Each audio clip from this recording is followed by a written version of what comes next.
Now let's bring in Jackson, Florida Councilman and Edward Waters University professor, Rockman Johnson, for more on this. Councilman, thank you for coming on. I know you were born and raised in Jacksonville, so walk me back to that moment. How did you first hear about this attack, and what was your reaction when you did? Diane, thanks for having me on today. And I must say, I was with Councilwoman Jacoby Pittman. This is her district.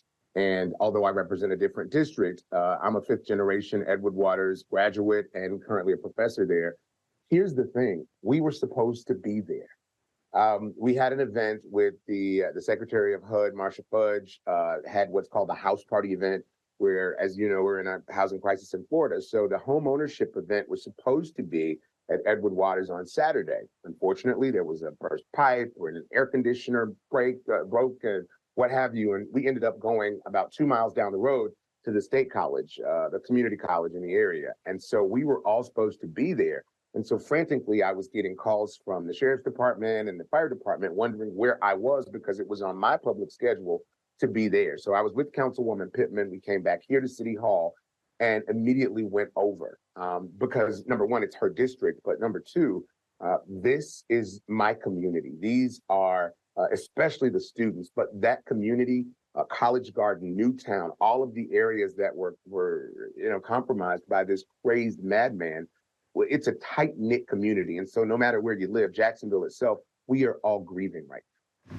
Now, you just heard us talking about that security guard who stopped the gunman from getting on campus. He says it was the students who actually first spotted this guy putting on tactical gear and reported him.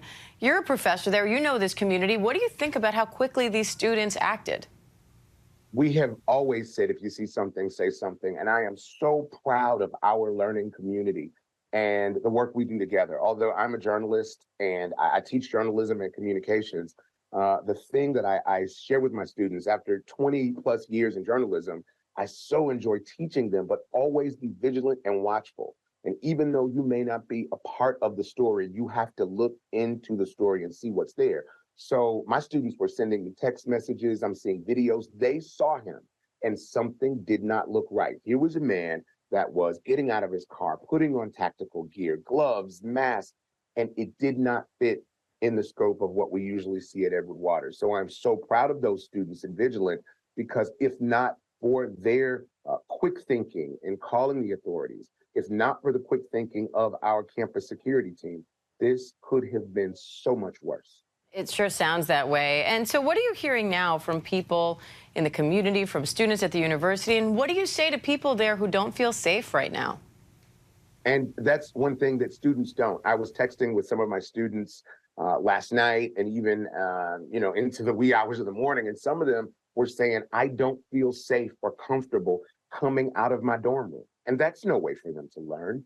And so we have got to not just rally around those students, but also understand, and especially in the African-American community, mental health is not something that we focus on a lot. I think things are changing, but it's not something that has been a focus. And so having the opportunity for us to speak and for us as professors and the learning community as a whole to be there, I think is important.